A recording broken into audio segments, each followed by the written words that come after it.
Mes chers humains, bonjour et bienvenue dans l'Oraculum. On se retrouve aujourd'hui pour une review particulière. Et pourquoi? Parce que j'avais envie de faire honneur à un oracle qui nécessitait un peu plus de pénombre. Je parle bien de l'Oracle des Ombres par Marion B, créatrice et illustratrice de cet oracle aux éditions Arcana Sacra qui ne sortira que fin janvier. Donc au moment où je tourne la vidéo, il n'est pas encore sorti, mais au moment où elle sortira, je pense que le jeu sera d'ores et déjà disponible. J'espère en tout cas, mes chers amis, que vous êtes prêts à mettre vos ombres en lumière. C'est parti.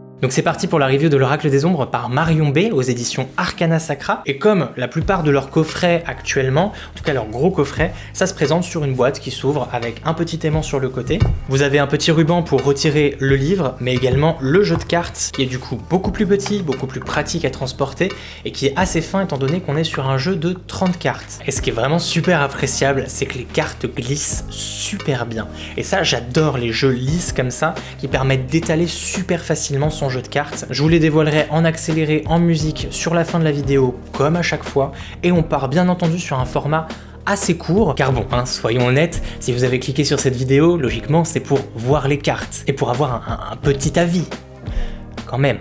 Et comme nous sommes ici face à un oracle, vous aurez en plus de mon nouveau système de notation à la fin de la vidéo, un tirage en 3 cartes, un tirage interactif où il vous faudra tout simplement choisir entre la carte 1, 2 ou 3. Et je vous donnerai du coup l'interprétation de sa créatrice à partir du livret pour que vous fassiez vraiment une idée de ce à quoi pourrait donner l'interprétation d'une carte.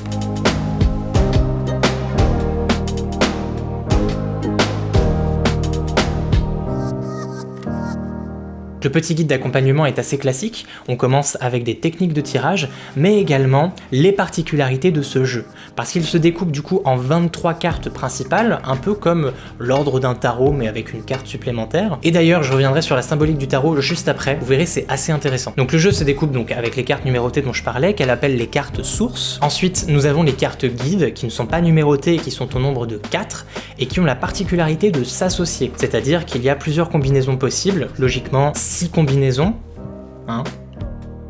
oui, c'est ça. Et pour finir, 3 cartes temporelles, à savoir le passé, le présent et le futur. Du coup, au début du livret, elle nous explique comment fonctionnent ces cartes, donc ces méthodes de tirage. Je vous en dis pas plus, je vous laisse découvrir. C'est assez intéressant, sachant qu'il y a vraiment cette possibilité de dater, entre autres, avec les cartes temporelles. Donc pour revenir du coup sur ce que je vous disais par rapport au tarot il y a quelques secondes, je me rends compte, après c'est mon avis personnel, que les cartes, en tout cas dans l'ordre dans lequel elles ont été créées, ont beaucoup de signification avec la symbolique et l'image générale des cartes du tarot.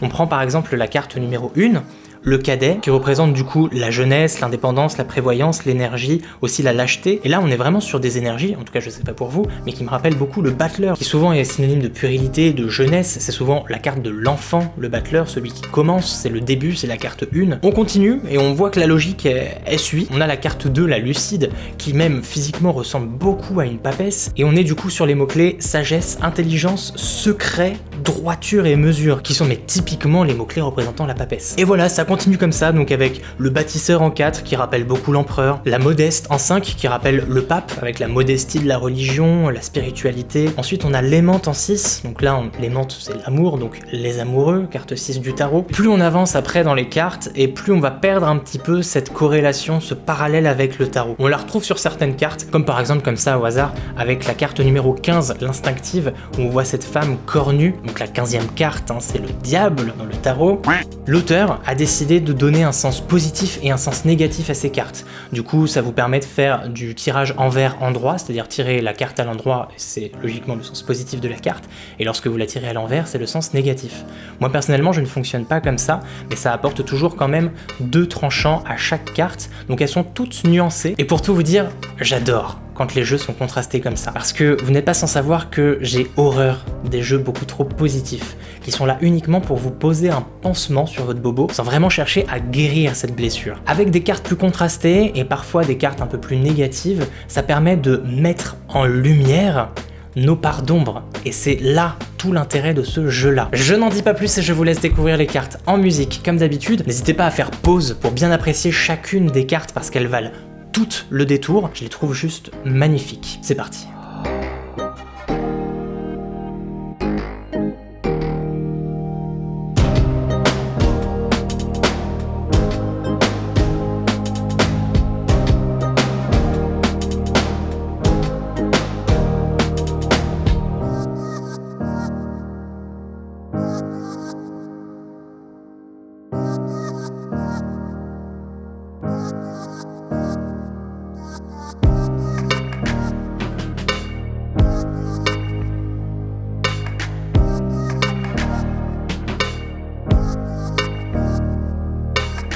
On passe donc du coup à la notation de cet oracle avec les mots-clés qui me paraissent le plus parlants pour décrire ce jeu, afin de peut-être vous aider à vous orienter vers l'achat ou l'obtention de cet oracle, savoir si ça vous convient, si c'est le genre d'oracle avec lequel vous voulez travailler. Donc je dirais contrasté, mélancolique, sombre, néanmoins plutôt doux. Et pour le dernier mot, je dirais fantomatique. Et pour le placer sur une jauge ombre-lumière, je dirais qu'il est assez contrasté et pourtant pas vraiment au centre. Donc je le placerai plus sur quelque chose de sombre, sans être trop sombre pour autant. Voilà. Nous passons donc maintenant au tirage interactif afin que vous puissiez vous faire une idée de l'interprétation des cartes à partir du livret. Je vous laisse donc le choix entre 3 cartes, la numéro 1, la 2 ou la 3. Prenez le temps, concentrez-vous sur la musique, prenez une grande inspiration et choisissez la carte qui vous correspond le mieux. Votre choix est fait ? Très bien, c'est parti pour l'interprétation.